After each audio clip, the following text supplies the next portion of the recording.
Hello everybody, my name is Murray and welcome to this how to paint sunset clouds with acrylics painting tutorial. So I have a 20 by 30 centimeter canvas board and all I have done is I've used dark grey at the bottom to paint over my pencil outline of some houses and some street lights. I've used light blue to outline my clouds because I just find it a lot easier for me personally to have a outline that when I'm happy with it I can dry it and then I can work on the painting and I kind of know where all the big shapes are going to be. So when you're happy with the outline, if you're watching at home, you can always pause the video and copy it down. So I haven't painted any clouds in the middle because we're going to use pastel colours in the middle, so I don't want to create an outline. And what we're going to do, we're going to create lovely sunset clouds that go kind of diagonally at the top and really big, and then sort of flatter ones at the horizon that are going to be more pastel and more light. So to create the horizon, we're going to use light colours. We're going to mix this colour, which is just white and yellow, and it creates a colour called Naples yellow. And what we're going to do, we're going to add a little bit of orange, just a dot of orange, because orange is very overpowering, just to warm it up. And we're just going to paint in the horizon. Now the reason we're going to use this sort of Naples yellow with a hint of orange is when we have the dark silhouetted background, it will stand out against it. And also with the sun, the warmest colours on a sunset are normally at the bottom and it gets darker as we move along. Now don't worry, if you paint over your outline you still can see it. Now it's a bit hard to go from yellow to blue. Now this colour I've got pre-mixed is cerulean blue, ultramarine blue and white. Now if you want to make the darker shade, you just add a little bit more ultramarine blue and some purple and less white. But you can't really go from yellow to blue, you'll get green. So watch, if I go from yellow to blue, you get kind of, look, a murky sort of green. It doesn't really work, it looks a bit manky. So what we're going to do, look, we're going to add lots of white to create like a buffer. And then we're going to put some blue in and some yellow. So the white kind of calms it down. It doesn't make it look so green. And then we're just going to go over the top of that demonstration colour. And we're just going to mix it. Now if we find it goes a little bit too green, we can add more yellow to the mix. So what we want to do, we just want to have a slightly off yellow that has a hint of white and blue in it. And then as we move up in the sky is getting darker. We're going to use our pastel blue. So it's cerulean blue, ultramarine blue and lots of white to get this colour. And we're just going to gently blend it into the yellow sky. So we're just going to gently blend it. And then we're just going to get slightly darker as we move up. So it's just got less white in the mix. So it's cerulean blue, ultramarine blue and just a little less white. So it's a shade darker. Because if you imagine the sun has gone down and the sky is getting cooler and darker as it moves to the top of the painting. So we want to use colours that are cooler and darker. So in the corners, look, we're going to get cooler and darker. So we're going to use ultramarine blue, but now purple with cerulean blue and white. So it's got a little bit less white. You've got more ultramarine blue than you have cerulean blue because ultramarine blue is a bit cooler. And a hint of purple, just to make it a little bit darker. And you should get this lovely sort of dark pastel blue. And all we're going to do, look, we're just going to block in around our shapes. Take your time. And we're just going to gently blend it. Now with acrylics, sometimes they dry a bit scruffy. You can go over them. If you find at home you're painting along and you find they look a bit scruffy, you can do this technique. You can dry your work. Let's get some cerulean blue. So I've got some cerulean blue and lots of white. And it makes this sort of really nice bright pastel blue. Look at that. It's got no ultramarine blue. So it's a lot lighter than the other shade. And what we can do, we can take away most of the paint. You can wipe it on a surface like a cloth. And you can glaze over your dry painting. And what this does, not only does it make it more vibrant and it brings out the colour more.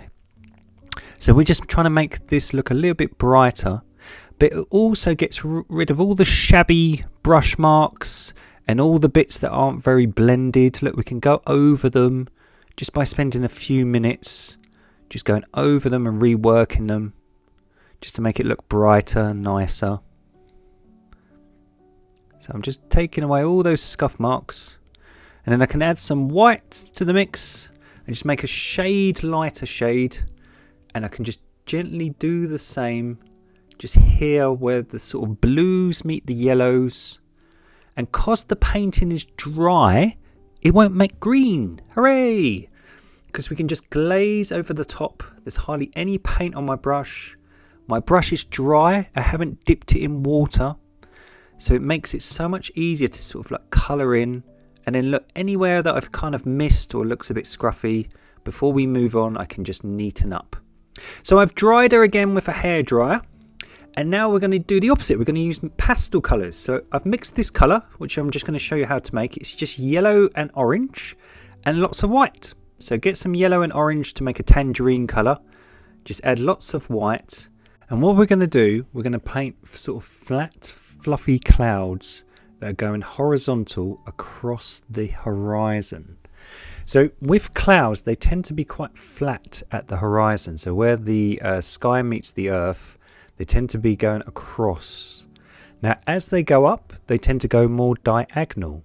So what we're going to do is we're just going to go across, look, and create these shapes of these sort of bubbly clouds going straight across the canvas. And we can use this bright orange in between our blended background. And then when you're happy with your orange clouds, we're going to mix a colour that's kind of neutral, which is light grey.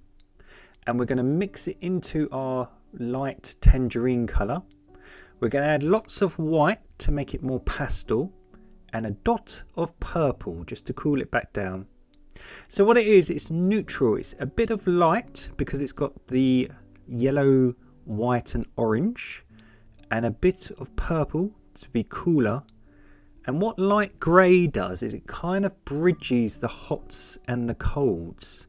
So look, we can even bridge sort of that area. So we can have the bottom of this large cloud, and we can sort of link these orange clouds to it. So this colour actually acts like a neutral colour that sort of links the hots and the colds in our sunset painting.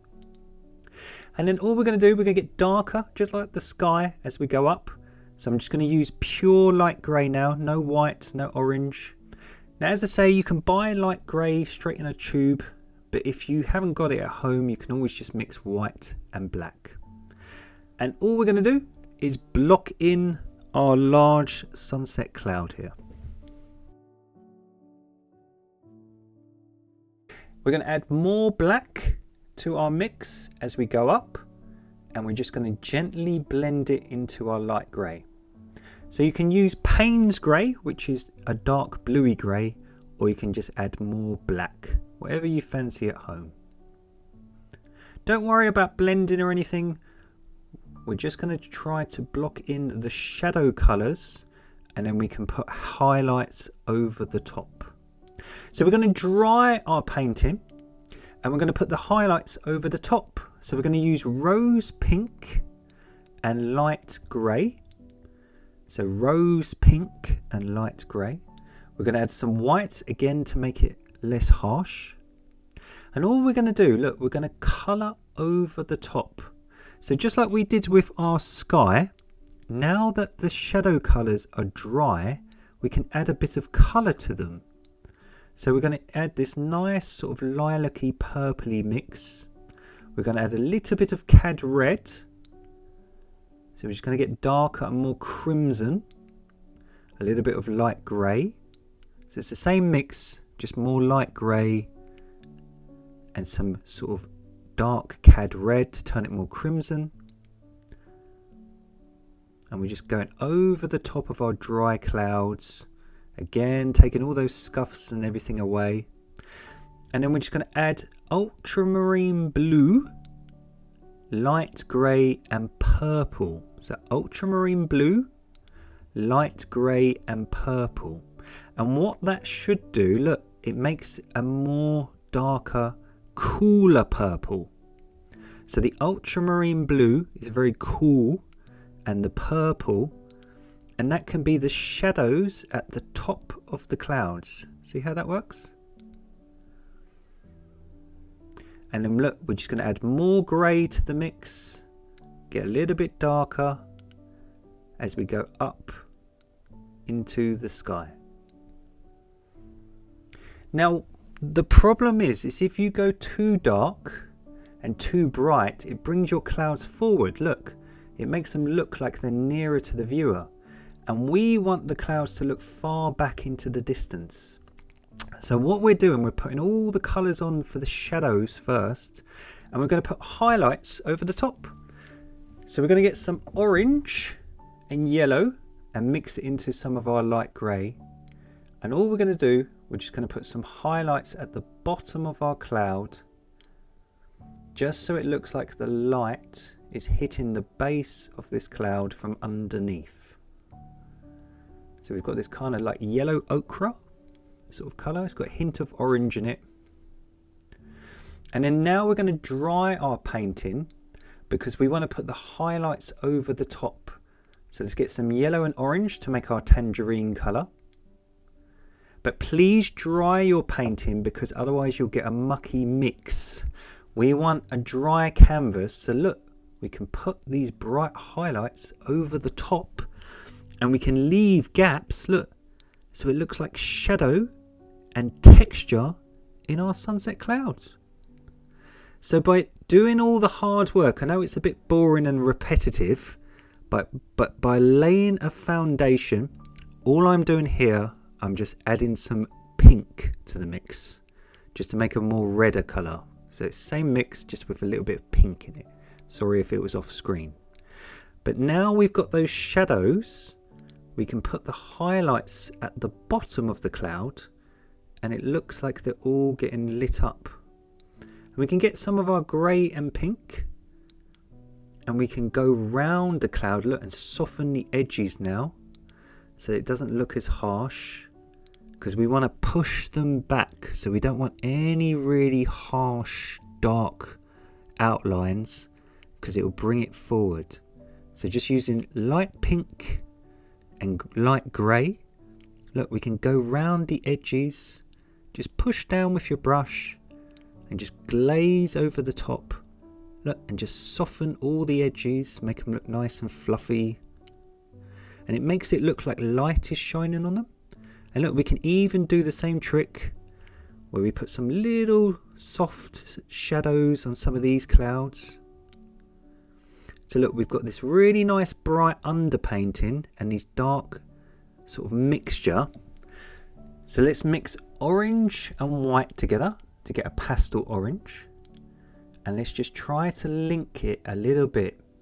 Because in nature, all the transitions are absolutely perfect. So we don't want any really harsh jumps in colour. So where I've got a big jump between the pastel bottom of the painting and these dark clouds, I can use more pastel colours, such as this light orange and white, to kind of link the two areas together and just soften them. So a lot of it is just reworking areas.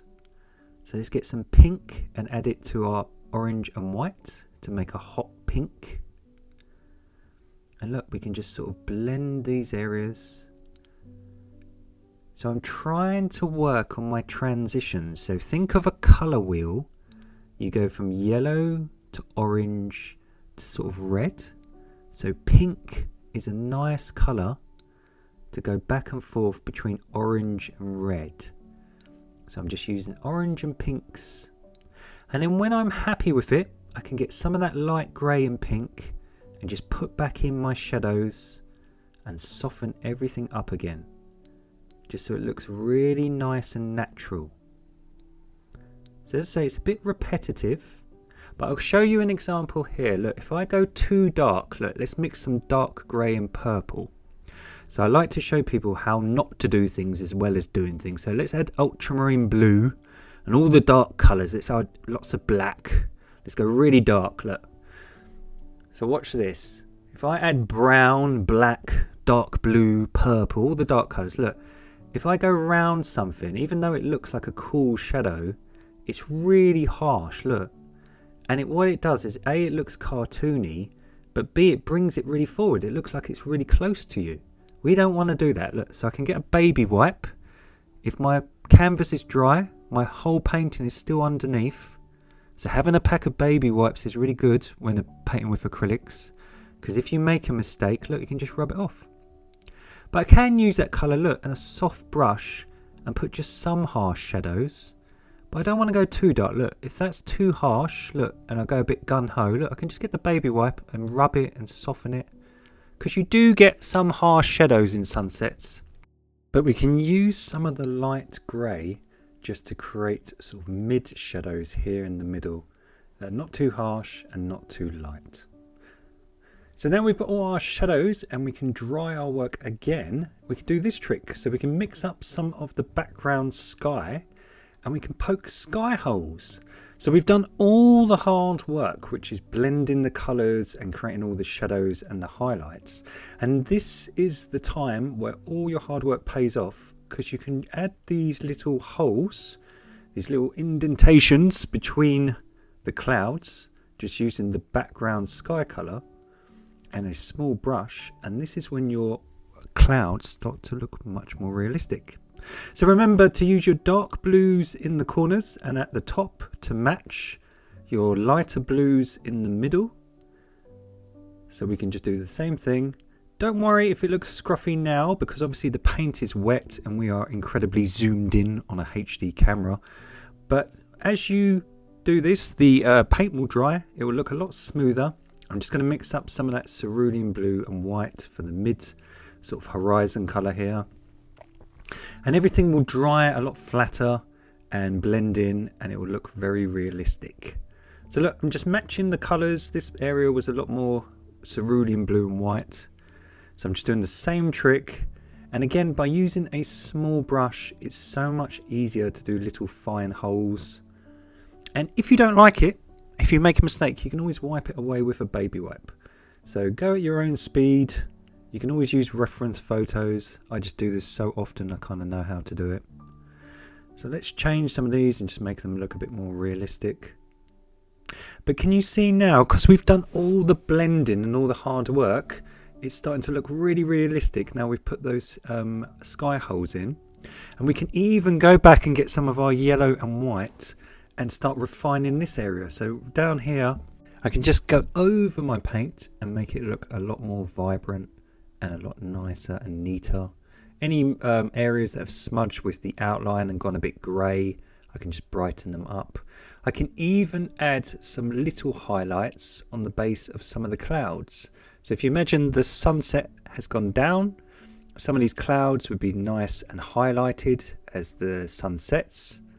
So I could get a small brush and some of this yellow and white, and look, just outline the bottom of them, because just think the bottom of them would be getting lit up by the setting sun. So it's a nice little trick. Just take your time at home. So now we're going to paint in the background, the silhouetted background. So I'm going to mix ultramarine blue, Payne's grey and burnt umber. And you should get an off black. It's not quite black because black looks a little bit cartoony. But at home, if you haven't got these colours, you could always use black. It's not the end of the world. But Payne's grey is just a dark grey, which is like black and ultramarine blue, and some burnt umber brown. Now I'm going to make these houses a little bit bigger, just so I think it stands out more. And all I'm doing is I'm using a flat-headed brush to create the illusion of some houses, some buildings. But while I was kind of figuring it out, I kind of changed my mind. And this is the great thing about acrylics. You can always paint over things. There's nothing set in stone. So they're perfect for beginners. So I find it a lot easier to turn my painting round and use this sort of brush, which is like a Bob Ross brush. And you basically stab the canvas with the same colour, and it makes the illusion of trees. So I thought, rather than have some buildings in the middle, why don't we have some trees? And all I'm doing is using a big sort of house brush like Bob Ross, and I'm just pushing the brush against it. And what it does is the bristles make the illusion of bushes and trees. Now, I'm just going to show you for an example. Look, if you make a mistake, you can always use a baby wipe, Or you can dry your painting and look and just paint in gaps with the background colour, just like we did with the clouds. So you can change things, you can add things. Again, nothing is set in stone. You don't have to worry if you make a mistake. And if you find, look, if you go over it and it looks a bit rubbish and it looks a bit grey because obviously it's got some of that darker colour underneath, just dry it and go over it again. So look, I can make things darker by going over them twice. I can make areas lighter by using lighter colours. Look, I can add, just with a steady hand, some lampposts or some street lights. So let's have some like telephone wires. So let's have some little sort of poles. That can have some wires. Now the good thing is, look, if you are nervous at home, dry your painting before you attempt this. And if you make a mistake, as I say, you can just get a wet cloth or a baby wipe and your beautiful sunset painting will still be there underneath. So don't worry, just try to take your time and have a steady hand. And look, we can put some chimneys. We could even add some little birds sitting on the telephone wire. So why don't we have some little chimneys and satellite dishes? Even things like this, you can even go round areas if you choose to. I'm just going to use this as an example with some burnt sienna, which is orange and brown, just to make it look like a glow. Let's add some little birds, just to make it look more realistic. But it's so easy. And then with a clean brush, I don't want to use my dark colours. I'm just going over those yellow highlights. Now we've got the background at the bottom. And I'm just going to make them slightly brighter, just to bridge these two areas between the silhouette. And I think she's finished. So I've signed her at the bottom. So we've got this lovely horizon that's nice and light, so it stands against the dark silhouetted background. You've learned how to darken your corners, how to blend the colours from light colours such as warm colours like yellows and oranges into cooler colours like pinks, purples and blues, how to use greys to create shadows, and then how to paint sky holes to paint really realistic sunset clouds in acrylic paints, and then how to put these fine details like trees and telephone poles at the bottom to give your painting a bit of life. So don't forget to tag me at mstewartpaintings with your versions of the tutorial, and don't forget, if you've got any ideas for tutorials, please put them in the comments below because it's fantastic. This was a tutorial suggested by a viewer and it's a great idea, so thank you very much for suggesting it. Happy painting, take care, see you soon.